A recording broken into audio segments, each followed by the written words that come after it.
단백질 보충제의 인기가 하늘 높은 줄 모르고 치솟고 있습니다. 각종 식품회사뿐만 아니라 제약회사까지 뛰어들어 단백질 보충제 시장의 파이를 키우고 있는 형국인데요. 단백질 보충제를 드시는 분들 가운데 단백질 보충제 섭취 후 크고 작은 부작용을 호소하는 분들도 있습니다. 피부에 어드림이 나서 피부과 치료를 오랫동안 받기도 하고 더부룩한 증상이 심하게 발생해서 소화불량으로 고생을 하기도 하는 등 단백질 보충제 섭취 후 건강은커녕 불편함을 호소하는 분들의 경우 운동을 해서 근육량을 늘리고 싶은데 단백질 보충제를 섭취하자니 부작용이 두렵고 음식만 가지고 단백질을 섭취하면 남들보다 섭취량이 부족한 것 같아서 부작용 없는 단백질 보충제를 찾고 있는 분들에게 매우 좋은 단백질 공급원을 소개시켜 드릴까 합니다. 요청단백이나 대두단백을 섭취하면서 부작용이 발생한 분들에게 부작용 없이 고효율의 단백질을 공급해주는 이 식품은 무엇일까요?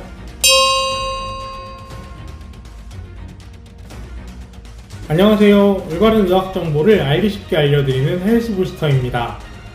웨이트 트레이닝을 통해 근육량을 늘리고 싶은 분들은 다양한 단백질 파우더를 물에 타서 섭취하거나 계란 흰자, 닭가슴살 등을 드시면서 단백질을 보충하곤 합니다.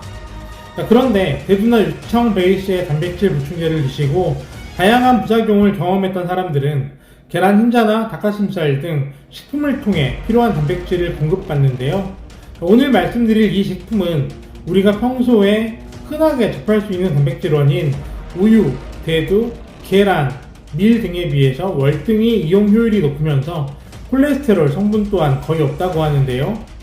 65세 이상 여성 19명을 대상으로 이 식품을 섭취하게 하면서 통상적인 생활 외에 특별한 운동은 하지 않게 하고 3개월간 성분 변화를 모니터링한 결과 이 식품을 섭취한 19명 모두 운동을 전혀 하지 않았음에도 불구하고 근육량이 증가하는 결과가 확인되었다고 합니다.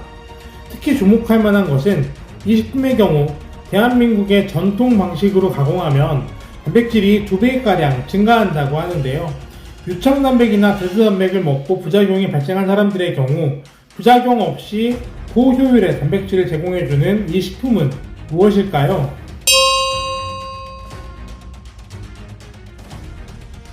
여러 연구에서 매우 훌륭한 단백질원으로 밝혀진 이 식품은 바로 명태입니다. 명태는 우리나라에서 가공 방법에 따라 명태, 동태, 북어, 황태, 먹태, 노가리, 코다리 등 매우 다양한 이름으로 불리는 국민 생선입니다. 명태의 살은 담백하면서 비린내가 많지 않아 거의 대부분의 한국인들이 매우 즐겨 먹는 생선인데요.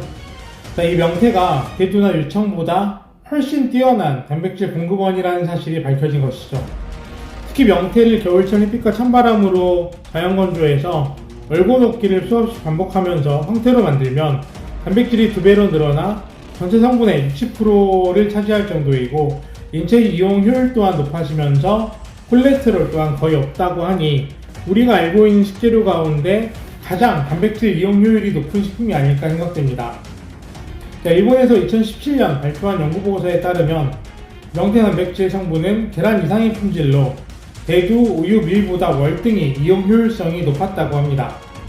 연구진이 명태의 인체 단백질 이용 효과를 분석해보니 명태 섭취 시 단백질 속 미오신 성분으로 인해 운동을 하지 않아도 근육이 강화되었다는 결과가 확인되었습니다. 그냥 먹어도 단백질 효율이 높은 명태를 황태로 만들어 먹으면 단백질 효율이 더 많이 높아진다고 하니 우리 선조들의 지혜가 얼마나 뛰어났는지 놀라울 따름입니다.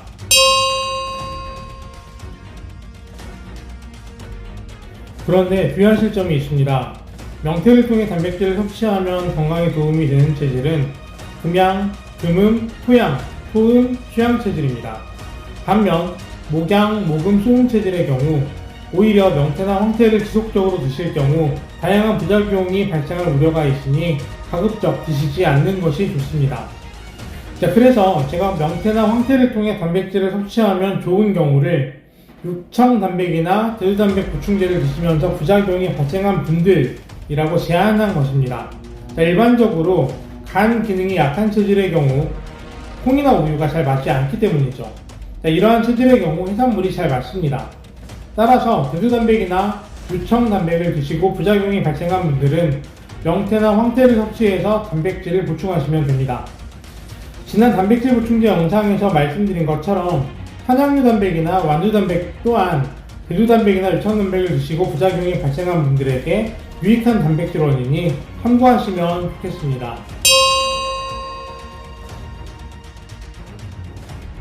오늘은 명태와 황태의 단백질 이용 효율에 대해 알아봤습니다. 제가 영상을 통해 말씀드리고 싶은 내용은 단지 황태가 단백질 이용 효율이 높다는 것이 아닙니다.